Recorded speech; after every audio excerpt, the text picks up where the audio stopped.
When we look out into space, we are not only looking at things that are far away, we're looking at things that existed in the past. For instance, the sun is about 93 million miles away and it takes light about 8 minutes to get here. Thus, when we sit down in the morning with some toast and our first cup of coffee for the day and look at the sun, we're seeing it not as it is now, but as it was when we put the bread in the toaster. Time and space are inextricably intertwined when we talk about how far away things are. This is especially true when we talk about large-scale structures of the universe. We even have a distance scale called a light year, which is the distance that light travels in a year. In more familiar terms, a light year is 9.5 trillion kilometers, or just shy of 6 trillion miles. We use the unit light year because nothing travels faster than light. It's very convenient. But it is most convenient when we talk about the size of the universe. Astronomers have determined the age of the universe very precisely. It is 13.7 billion years old. Exactly how we know this is perhaps the subject of another video, but for the moment, let's take that number as a given. If we do, we can ask a very simple question.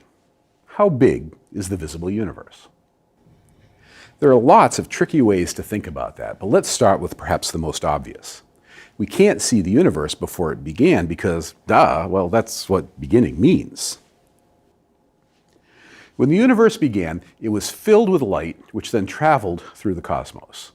And if the universe began 13.7 billion years ago, and we're just now seeing it arrive, it had to have traveled 13.7 billion light years before it hit Earth. And to make that point solid, astronomers can actually see light from shortly after the universe began.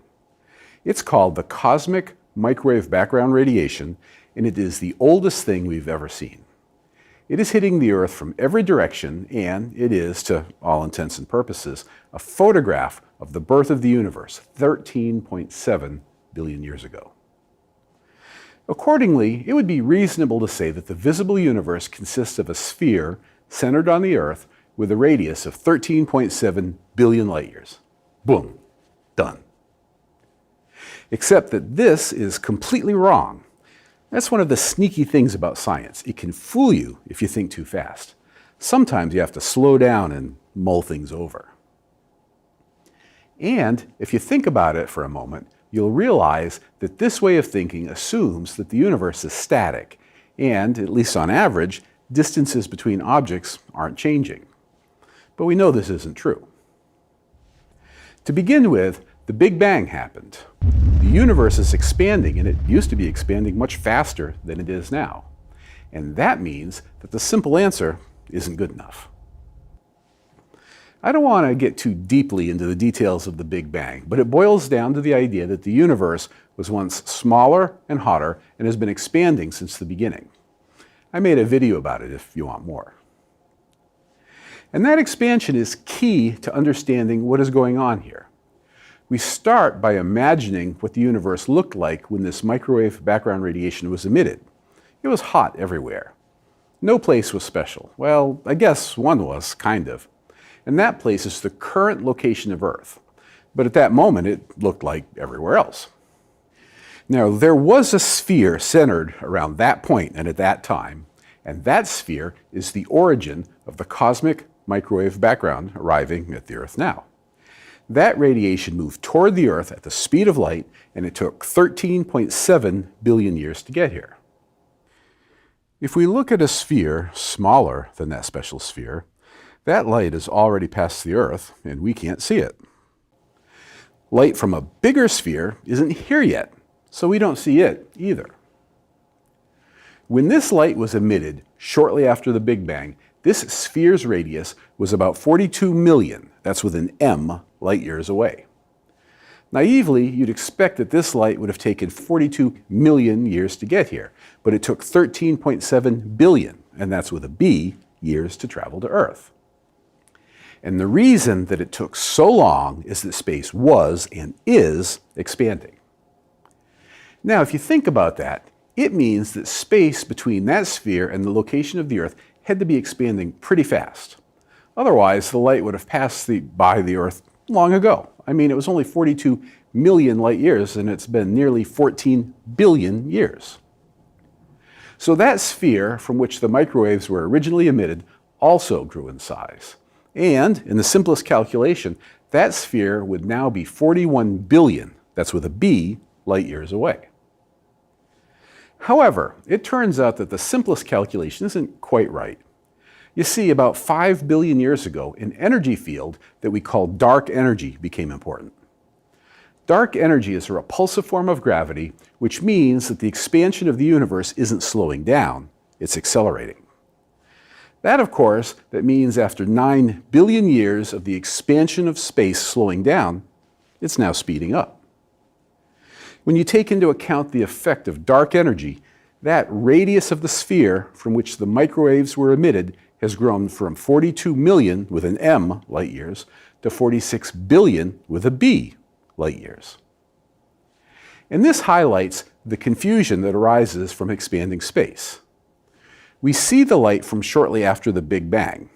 It was emitted a short distance away, and now the location from which it was emitted is now about 1,100 times farther than it was. Further, when we see it as it was then and not as it is now.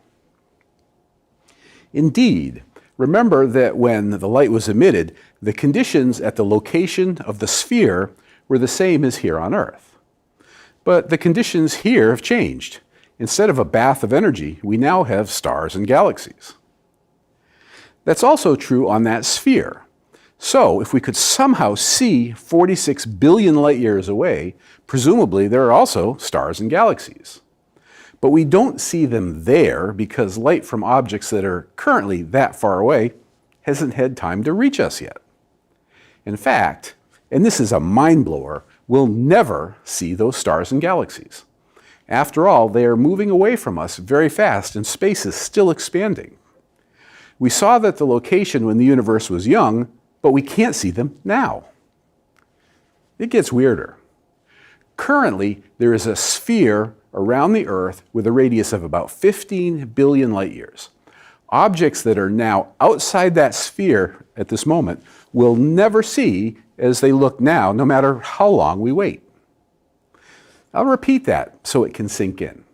We can currently see objects 46 billion light years away, but we see them as they were in the distant past.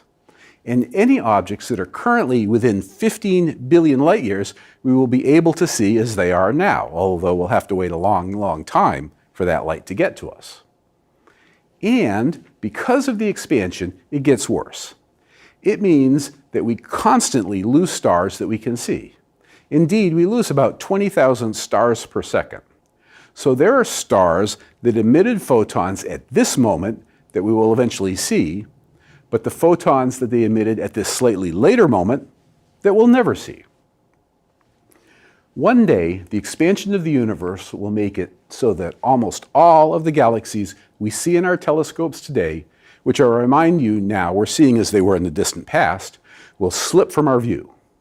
We will one day only be able to see galaxies from our local group, meaning the Milky Way, Andromeda, and a few dozen minor galaxies in the vicinity.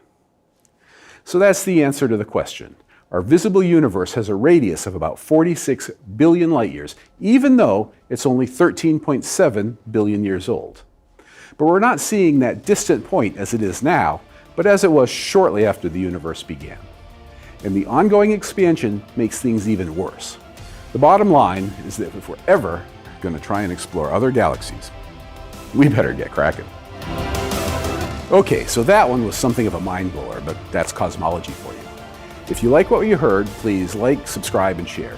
And be sure to click on the little bell icon to make sure that you get notified of every new video we post. Otherwise, you only get notified about a few. And I'm sure you wouldn't want to miss some new tidbit about physics, because of course, physics is everything.